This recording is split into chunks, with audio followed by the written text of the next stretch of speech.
Continuando lá então, gente, hoje é quinta-feira, tá? Dia 2 de julho, a gente vai trabalhar língua portuguesa e matemática. Então, vocês vão ler com bastante atenção esse texto aqui, que contém algumas curiosidades, tá? Da revista Super Interessante. Então, vocês vão ver aqui, ó, que nós temos alguns números, certo? Que estão destacados. Depois de ler esse texto, vocês vão responder de qual revista foi retirado o trecho que você acabou de ler, por que a quantidade de ossos diminui ao longo da vida de um ser humano, qual é o peso de um esqueleto humano, de acordo com o professor Edson Aparecido Liberty, porque é importante conhecer os seus órgãos, tá?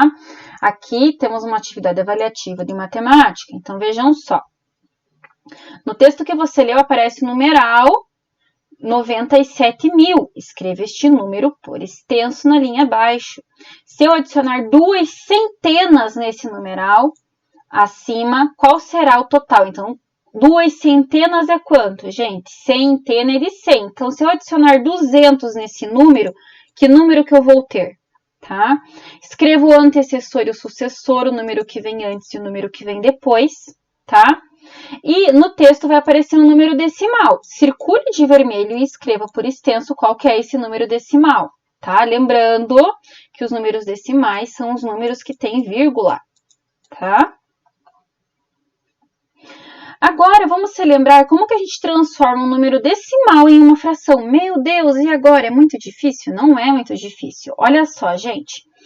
A fração é quando a gente tem lá um número em cima, um risquinho, o número embaixo. Então, a gente tem o numerador, o denominador, né? E o número decimal é quando a gente tem uma vírgula separando o número, tá? Então, se a gente pegar, por exemplo, o número 0,2, né? 2 décimos. É preciso que a gente lembre que o décimo vem do 10, assim como o centésimo vem do 100 e o milésimo vem do 1000. Então, para transformar 2 décimos em fração, a gente só precisa eliminar a vírgula, ficando com o número 2. Assim, o denominador será o número que representa a casa decimal. Então, o 2 vem para cima, ok? E, como a gente está falando, perdão, em décimo, o número que vai vir embaixo é o 10. Lembra lá quando a gente fazia a leitura das frações, né? Que a fração, a gente lê a partir do denominador, que é o número de baixo. Então, aqui seria décimo, tá? Bem tranquila. A gente lê 2 décimos e a gente vai passar para a fração, tá? Ah, professora, e por que aqui tá um meio? Vejam bem, se a gente for simplificar essa fração, ou seja, se a gente dividir o número de cima e o número de baixo por um mesmo número, então aqui o que aconteceu? Aqui, o número 2 foi dividido por 2, que deu 1, então 2 divididos por 2, 1, 10 divididos por 2, 5, tá? Mas você pode parar aqui só nos 2 décimos, que já tá certo. Aqui, e aqui, 1,25. Então, 1 inteiro e 25 centésimos. Como que a gente faz para transformar esse número em fração? Olha só, 1,25 seria 125 centésimos, tá? Então, o que a gente faz? A gente tira essa vírgula não existe mais, tá? Então, a gente coloca 125 e aqui, ó, a gente coloca o número 100, porque é centésimos, tá? Porque é a segunda casa após a vírgula. A segunda casa após a vírgula é a casa dos centésimos, tá? E aqui daí ele foi simplificado, por isso que foi para 25 sobre 2 e depois 5 quartos, certo?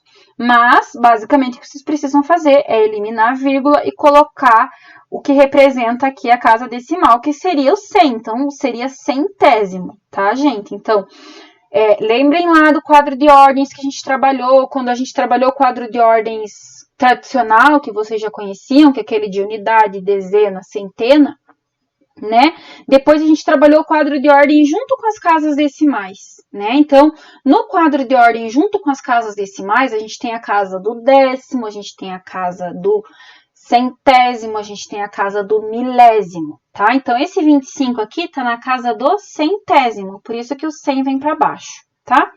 E agora, como que você vai transformar 2,5 em fração? Tá? Você vai eliminar a vírgula, então, 2 inteiros e 5 décimos, você vai colocar 2,5 sobre 10, tá? Porque é décimo, gente, certo? Então, você vai fingir que essa vírgula não existe mais, vai virar 25, tá? Então, vai ficar 25 sobre, né? Vai colocar a barrinha aqui, 10, porque é décimo, ok? Bem simples, né? Então, você só vai eliminar a vírgula e colocar embaixo a representação decimal, certo? Então,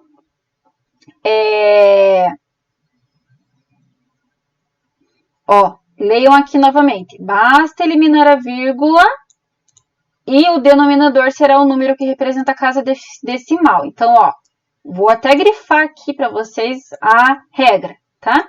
Elimina a vírgula primeiro e o denominador, que é o número de baixo, é o número que representa a casa decimal, certo? Ok?